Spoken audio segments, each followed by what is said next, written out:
वास्तविक मित्र किए जे पाप कार्य निवृत्त करती से ही वास्तविक मित्र अटंती।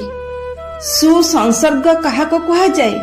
जहा सह मित्रता कले सर्व विषय रे आनंद लाभ हुए ताहा सहित मित्रता ही सुसंसर्ग अटे। अलंकार कौन? शीतला अर्थात सत चरित्र द्वारा मनुष्य जेपरी अलंकृत हुए अन्य कौनसी भूषण द्वारा सेपरी शोभार आशा नाही। अमूल्य फल कौन? सम्मान रूपक फल हेउची ए संसारर अमूल्य फल। वचनर भूषण कौन?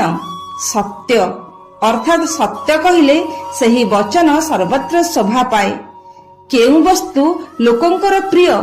निज निजर प्राण ही समस्तंकर प्रिय।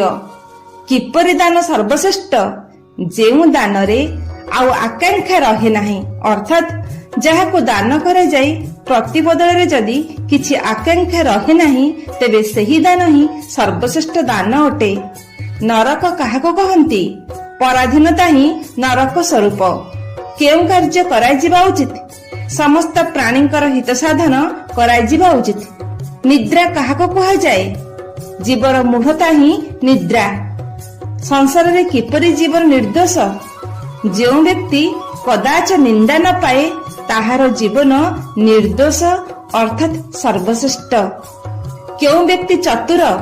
जो व्यक्ति नारी चरित्र रे विमोहित हुए नहीं सही व्यक्ति ही वास्तविक